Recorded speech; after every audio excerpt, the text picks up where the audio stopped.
CNC Congo Ndimbola Chanel. CNC. Action et détente.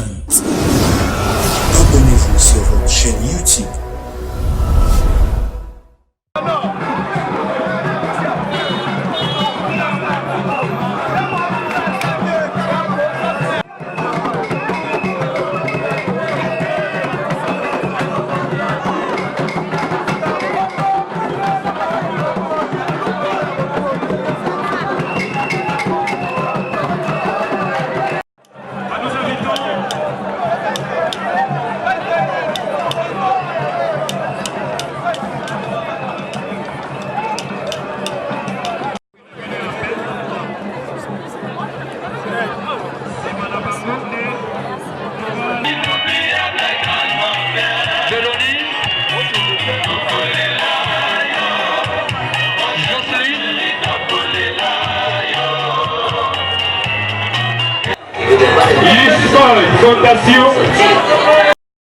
Biso Mundweri lelo toza le 15 ndenge boki komona jour oyo tokunda penza ndeko na biso Mundweri.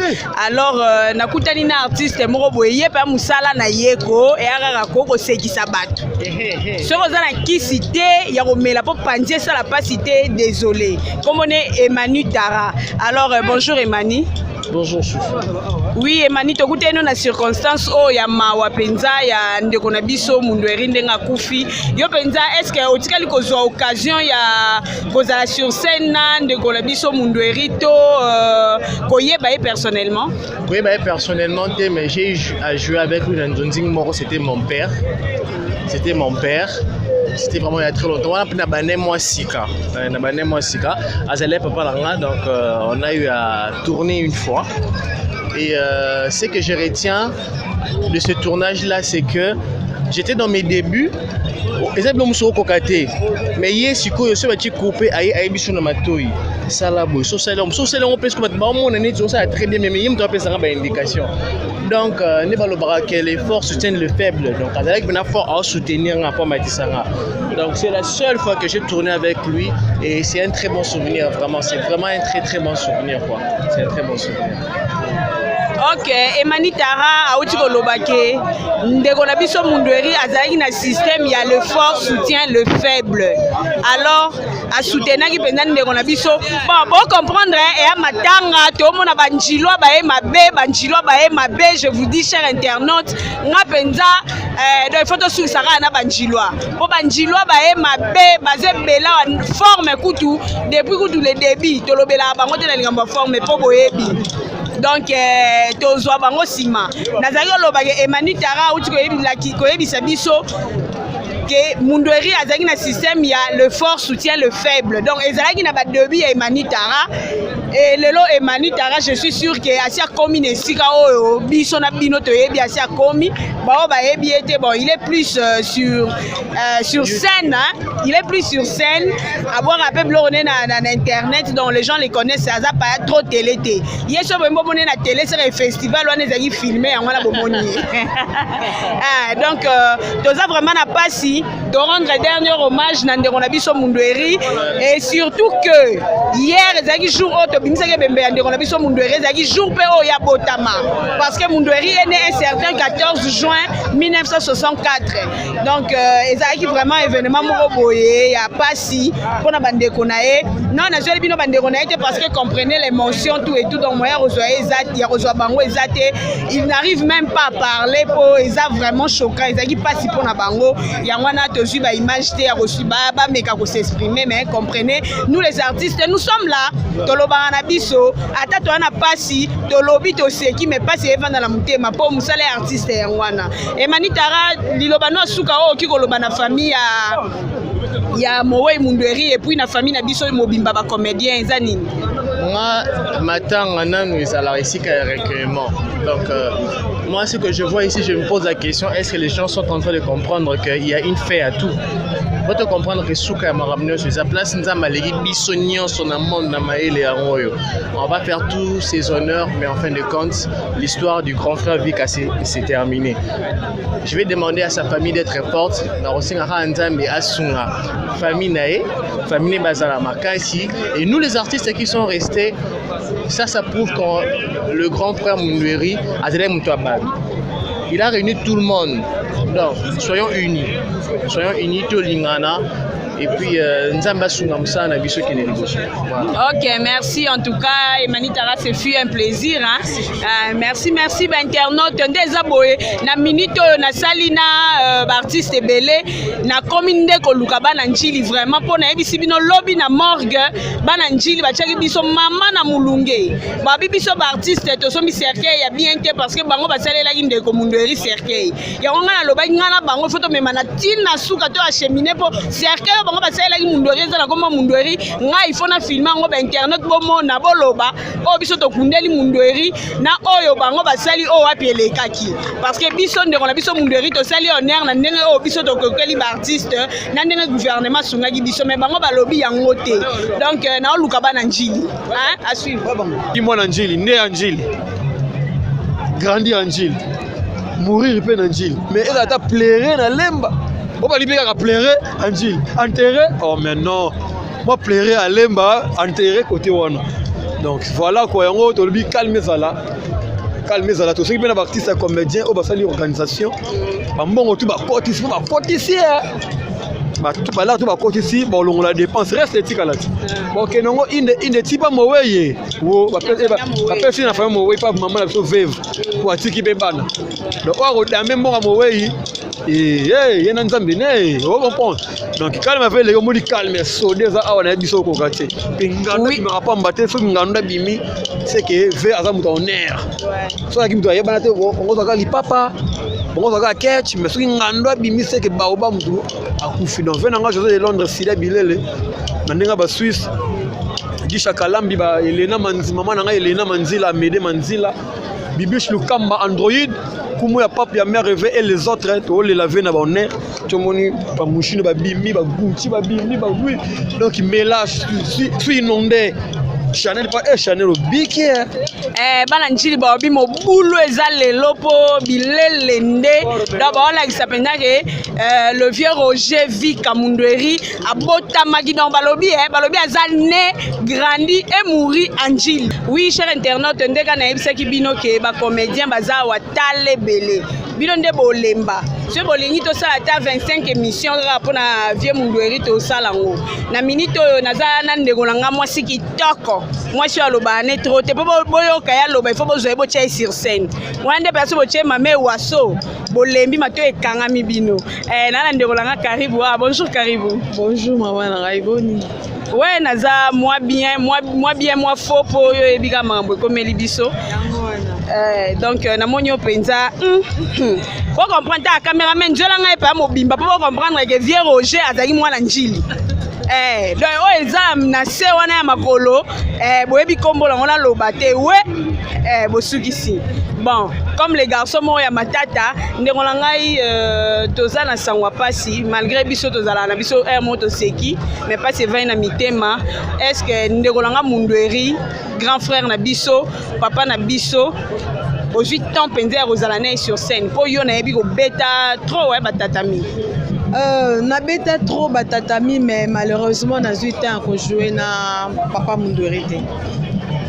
Sorry à 8 ans ko jouer na papa Mundweri te mais na ndengo monela kaye azala ka rôle na ye na ebité so pour que ozala mo ba témoignage oyo kapaba ndeko ba joie na ye ba impression ni penyo zala na ngo pona ye vieux Mundweri.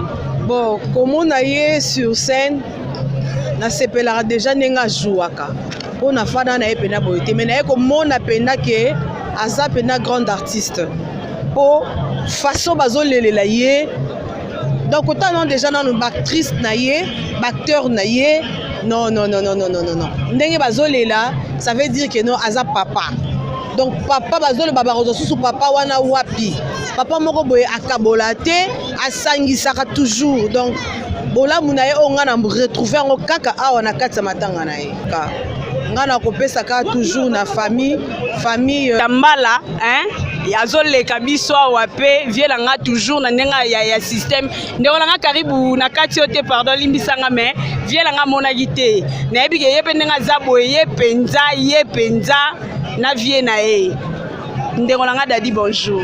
Bonjour maman. Mes condoléances grand frère. Merci. Bon grand frère. Asaki muta bien. Soka ye place nga naza. Na musala a Dadi bosol ndeni. Dena oloba ayibisika politique sala ka nyoso na Dadi. Nga pesa ki bongo do elaki confiance. Donc aki mutu moko na cœur nzambe azwa molimo na ye na kimia pasi mama nazo ko lobati. Nzambe azwa molimo na ye to kosola so to kundi. Mais moi message pour la famille na pour ça penza pas si biso ba artiste to kufeli pena deuxième ballet mondial parce que après ballet mondial fi Mundweri mais la minute au Mundweri est parti to ebité nanya remplacer Mundweri liloba nini oki koloba courage nzambe ayebi pourquoi sali yango to pesaka nyoso na nzambe liboso musala et puis akamsusi nzambe kaka. Ok, merci bien Dadi. Ouais, nazongeli ndeko langa karibu awa bolimbisa nga eza ba ndenge zalaka kaka. Ndeko langa karibu azali koloba ke courage na famille ya papa Roger asisaki maloba nete to a continuer fi d'idée na ye. Courage na famille eza liwa eyaka elakaka te nzambe ye moko ayebi ndenge apesaki bango papa Mundweri ndenge pe a récupérer papa Mundweri donc famille bozala toujours na kimia bolingo ezalaka toujours na famille ya papa Mundweri ba continuer toujours kaka kolinga maman po biso toyebi ke ba famille mususu ezalaka soki mobala kufi mwasi basundoli ye surtout tozomona ngo mina ba artiste donc bolinga kaka toujours maman ndenge bazalaki na papa. Ok, merci ya mingi na okiko bagisa pe ba famille yango pe bazalaka ko tango baoli na mama wana ba obotola pe biloko te. Bolimbisa biso famille Vieux Roger, il s'est battu pour ses enfants. Oh nyonso sala ki azaki ko sala ngo po na bana na ye. Alors famille bozana mutema munene rotikela mama ya ye po azala na makasi pe ya koboko la bana na ye. Ezate ke o orphelin bozo bonyoko la bango te po se bo meki biso ba artiste comédien to telema tozana sima na bino pe to ya pamba te to ya na zuzi. Tu as des magistrats na biso na avocat wa okota makambo ngo loba boyebi ya da président Lombe donc ya ko défendre cause ya orphelin pe ya ba veuve alors dernier parole mona yo moi libanga ndenge zalaka moi libanga na ndenge zalaka kaka salutation na ngai quand même malgré que tozala moi matanga etape na moi batembiso basala biso bango pe bango pe kuna esika bazali bazoyeba nini ezoleka parti na biso moi libanga na ngai epai ya doyen mafuta na kati ya Paris libanga na ngai epai ya Patience Leya na kati ya Londres donc bango nyonso bambote ebele tozolela kaka groupe sans souci tozolela kaka mawa na kati ya motema donc tokokoloba pe ebele toloba nini po déjà tobungisa ba icône le patron le baron vient sans souci à kwea na regrettera kaka po et eloko moko to ngato sala angaye dialogue contre sans souci suite fin to sala pendant na ebisio ke ngana vie ko dit to préparer scénario to yebisa vie na biso sans souci wana ya ba révélation na obimisa to yebisa vie sans souci d'accord mais à la dernière minute akufi eloko wana linga ningisa président sans souci akei eza na groupe moko te zo mériter lokola groupe sans souci oh tozo qui est déjà 10e année yango depuis président sans souci akufi mais toujours toujours le meilleur kaka donc ceux qui doivent continuer dialogue contre sans souci tozala ba moyen belé ope toki ko sala ngo pe. Bon, lokola ba scénario ezala ngo ekufa te boira mate je m'adresse maintenant à tout le mécène batu nyonso ba lingara penza ba lingara na bango penza ke non biso ba artiste africain to ke liboso na lo ba te na ba yela biso ba $200 za boyazu ata moi 30,000 to 50,000 $ ya caché na parce qu'il a tourné na film na obenga bino nyonso boya vers biso histoire wana ezali eza écrite parce que ngande naza bona après vivant so botuni junior lusaulu ayebi yango papa kwedi ayebi parce que ensemble to sala ke lo wana suite fin ya dialogue contre sans souci basi bakoli bon vie esalera o esali ndenge ka tolobi ke toki ko bimisa pe sans souci mususi mokilingonga na kati ya ba comédien po bazangi te nous avions du talent na kati ya Congo donc eza mobulu trop alors natiki ndeko langai akekolela papa Roger Malamu ngape na continuer na koluka kaka batu bon nanu na joli bino penza artiste ya Lisboy te soki komona en tout cas matanga ezalaka penza retrouvaille nakutani na artiste na biso ya munene boki kobosana ete Noko Wenze namoni ye nayoki esengo nayoki mpe mpasi na motema mpo na comprendre Noko Wenze nanga tobanda kobenga Noko Wenze lelo mpenza komi le véritable Noko Wenze po apoli Noko Wenze bonjour. Bonjour Chuchumbani, mon collègue. Parce que la monio, la mon Ariette Kashinga, n'est-ce pas ça la vie? Ouais, donc il y a une histoire à mon Ariette Kashinga, place aux Ali Bambota Drobo, au Yébiton, on a les deux personnes au Batelemi, ça te rappelle une bonne histoire et rappeler un balamor collation na yo, hein? Bon, bah tu me souviens, moi, la rota, na monde ya art, bah mon entend, me souviens découvrir comme bah mon chroniqueuse, mais bah éviter que ceux qui bah belli, au que tu vas bah tonga à l'aise, pour ya musala na yo. Bien, bien. Ouais, Noko Wenze, azali parmi bah tu oyo, bandimela ngai, bah fongolela nga mapoko, bah yambinga na monde art, donc na ye elongona président la nga rock bokabela podo. C'est vrai Noko Wenze tokutana na circonstance moko ya pasi ba émission koya to sala na biso po ba découvrir Kidiye place ni outela pe lelo esika okomela o ba yebeli o pa président Elombe mais kasi lelo tokutana na circonstance ya pasi tobungisi deuxième ebale mondial ya Congo mais impression na ezani impression na ngai eza ka tristesse eza mawa parce que vie aza oyo na chance wana il y a que ça dit qu'on répétait na hier ensemble et le quoi auto sala et le quoi qui va major sur le jeu tout ça il a fait ensemble et puis on est vraiment système tu vas na vie to sur la titi na tourner mais mercredi après chez na monde malade ko banda donc na mona pena vie na scène mercredi à shuka ngam na mona ya shuka biso de la haute de biso to là. Ouais, non, il y a un film et réunir 130 acteurs congolais. J'ai participé. Donc, il y a un balobi acoustique à l'église Moutou. Parce que le jour où on a Yasuka, c'était le dernier jour où on vient Mundoria Zagik sur scène. Tant qu'on a eu la crise, Abeli, tête, Mémien, Aliwa. Kasi pas bon souvenir, ni yo garder pour ne pas mourir. Bon, et pas un bon souvenir, il y a les bossos, et ça dit. Moutumobo achara donc abenganga na sala mise en scène. Na sala mise en scène, ngam na dia tournage wana kinkolo. Il s'appelle Kinse quoi. Abenga Nderi, abenga Masebe. Ngana tchaba ngo sur scène. Talaka ngai na tcha ya Roger sur scène. Sentiment de joie. On a ngana taba grand. Na tcha benga grand sur scène avant ngana diriger na tournage. Wana pour ngana déjà sur na makasi. Donc tu te bito landela ezali première mise en scène oyo salaka. Non, mise en scène et pas na yé. Et pas na yé. Pour moi mais pour na yé, nous avons chance wana, ngana mettre sur scène, sentiment de joie. Ok, donc eza elo moto toki koloba reconnaissance so azalaki na ngona savoir faire na yo yango nde e marka yo ti na ndenga kufi na ya kufi boye. Donc eza oui bato belé balobi ke vieux Mundweri ndenga zana zaki trop colérique azaki trop orgueilleux po batala e trop ba mona orgueil wana non babiti na palais azalaka bongo yo ke lobani soko tuni bata groupe salongo ba ko yo e bale mondial orgueil c'est là la TV. Mais vous en avez boyé, ça y est, bon, vous avez un rôle. Quand il est devant un personnage en incarnant un bon, oui. Mais si on a déjà boyé, à ça, mouton sur là, on va bien là-bas. C'est vrai, aux amoutous, jamais on a un mot pour la pas, moi, pas un ballon, faut ma charisme. Est-ce qu'on a un côté pour dans la charisme? Viens à la qui bon, mais ça la qui bien. Si on bien, si on approcher, poser des questions sur là, bon, il était comme ça. Ça la qui bien. Ok, merci. En tout cas, vieux Mundoria Zagi Motomoko bien. Tant on a vu Motomoko bien à raisonner. Ma copine, mon ami personnel, mon ami d'enfance, mon ami privé, Flore Ndonga Layan Zambé, place aux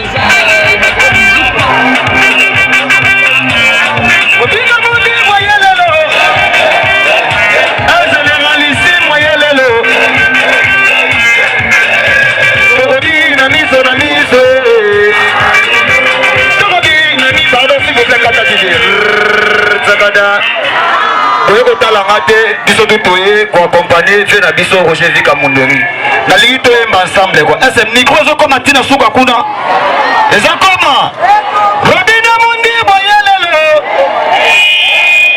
eza Robina Mundi boyelelo hey hey hey okay Robina Mundi boyelelo hey hey hey hey un généralissime boyelelo hey hey hey hey hey Robina miso na miso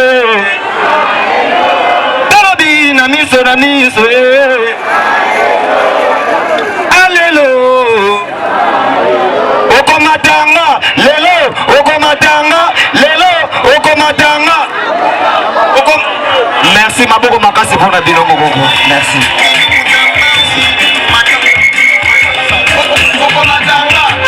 merci beaucoup Tobetelier maboko makasi Roger azokende vraiment kokundama entre terre et ciel. Vieux Roger, tu as été cher pour nous, tu as été une personne humble.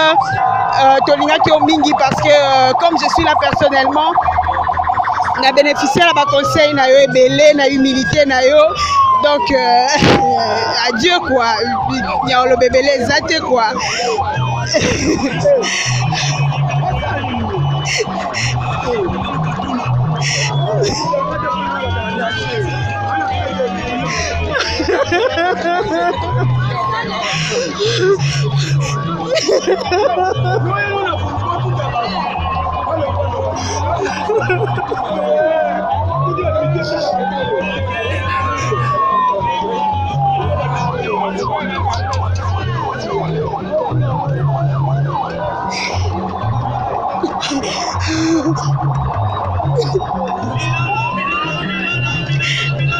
Il est vrai que Vieux Roger azokende vraiment la dernière des mères nae. Donc entre terre et ciel, on n'en peut rien parce que c'est la vie. Hein. Le Vieux Roger est mort, Roger Vika. Il a été ensemble avec nous. Il fit un bon acteur. Il nous a donné du plaisir avec tout ce qu'il faisait, le rôle qu'il incarnait, Vieux Roger. Vieux Munderi.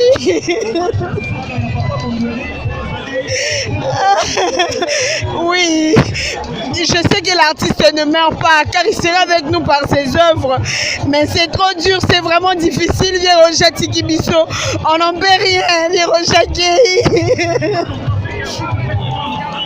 Vieux Munderi Kei, donc c'est l'homme soudé, hein. Et là, on sait les athées. Il était malade à Béli et puis à Kei. C'est vraiment dur, Vieux Roger.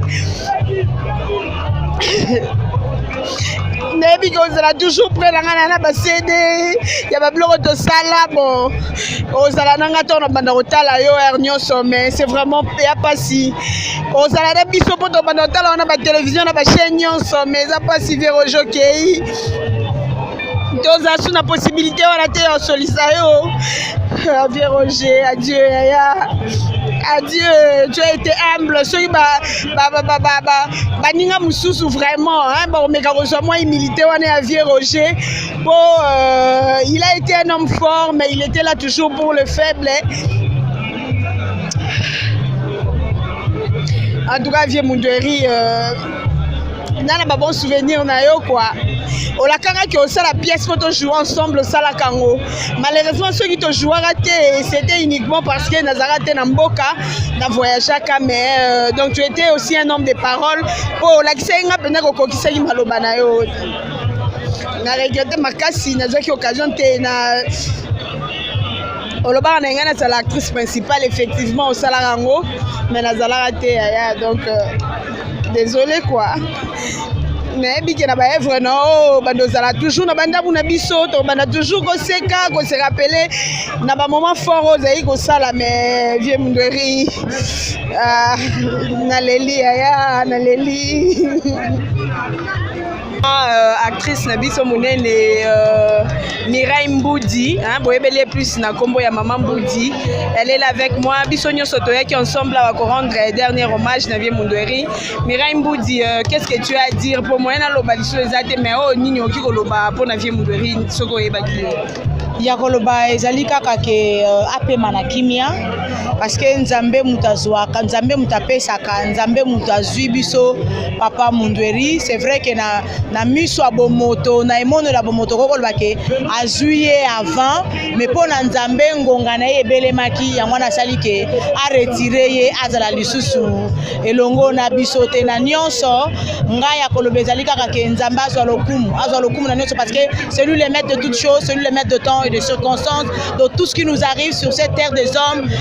C'est un absolument le baka kankolo, kumisama ankolo, zwana yo lokumu. Et on a le baka lokumu ke masandoli et zonga na nzambe tata parce que papa Mundweri, nous croyons que Nzambe a réservé le yesika malamu parce que c'était un papa bien, en tout cas très bien. Neti po nanga azaki muninga, azaki papa, azaki yaya, donc azaki nyonso. Ayebaki komiko misa mwana bipa iwa bipa na bazali komiko misa moninga ya baleki moninga ya bakolo, donc c'était vraiment un papa bien.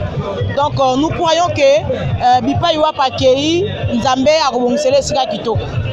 Un message pour tous les artistes et comédiens au Totikali en vie au Kigolobanini par rapport à comportement au Yebela qui papa Mundweri vis-à-vis pena ba comportement au bishop artiste et comédien au Totikali tozala nango. Na makomi elobi esenge na biso ezali na pona biso malamu kokende sika bazo kolela mutu ke sika alifesto esika boye esika toyaka kozwa leçon esika boye esika toyaka koteyama tango ozomona papa Mundweri na kata cercueil okanisi maya zalaki na maya sali esenge na biso tozwa conscience toloba ke non soki tato akokolala na cercueil boye ngai pe lobi na kolala boye maya asali ya minene kutu koleka boni ngai yoyo na sali na nukutu côté le Seigneur na biso ba etotikali eloko aboyesala ka ete tozwa conscience to changer comportement to bongola lolenge na biso kozala lolenga kovanda notre façon de vivre notre façon de se comporter to luka pe to yeba nzambe ekozala malamu mingi pona biso ba etotikali. Ouais, Mireille Mboudi alobi to luka koyeba nzambe ezali eloko malamu parce que avant Dieu c'est Dieu et après Dieu ezalaka nzambe po après ye mutu azalaka te quoi. Message fort na kangi alobi na biso tozala na bolingo po Dieu est amour, donc soki balobi koyeba nzambe senge na ozala na bolingo po il est amour.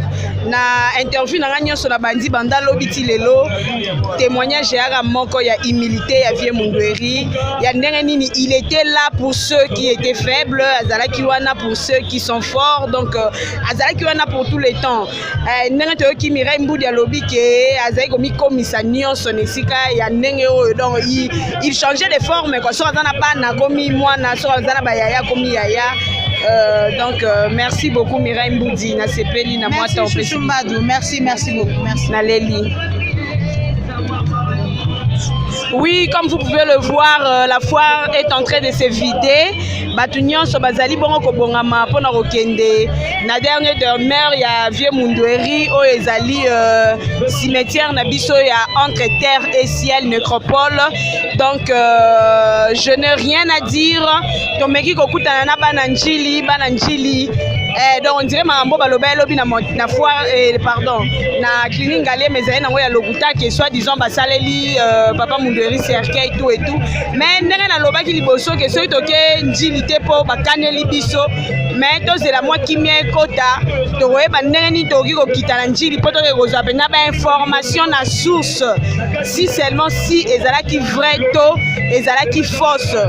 Et mususu les artistes ya Lisboy tozwi bango te eza malamu mpona biso tokende korendre bango visite mokolo mosusu nde kozala bien, mais pour cet instant je vous dis au revoir et je vous demande d'être scotché, cimenté et bétonné et de toujours regarder. Quand vous regardez Congo Ndimbola Channel, je vous demande de liker et de s'abonner massivement, et quand vous vous abonnez je vous demande de regarder parce qu'il y a et il y aura toujours de belles informations pour vous et des informations vraies. Donc on a divulgué message les ont dit non. Quand on dit si seulement c'est vrai, toche la bino. Mais ça te loba biloba lobara nene bana kimba mesana te. Donc déontologie à mamboto sala il faut toye bango. Un journaliste ou chroniqueur il faut y bello au sala. Exactement, qui balobi ote mundori akufi wana okemba moko au publier na internet mundori akufi non. Il faut avoir des informations vraies avant un kolobali kambu. Donc Congo Ndimbola Channel est là pour vous donner des informations vraies et c'est pour cela que je vous demande de s'abonner massivement, d'être toujours là parce que nous allons vous informer et nous allons aussi vous divertir. C'est pour cela I ask everybody please when you see Congo Ndimbola Channel, you look this channel, I asking you like and soit abonné et que ça la biso bien bozala abonné massivement botala mambo nyonso oyo ezolenga na kati ya Congo Ndimbola Channel et rozala bien, je vous aime, je vous kiffe prochainement quoi.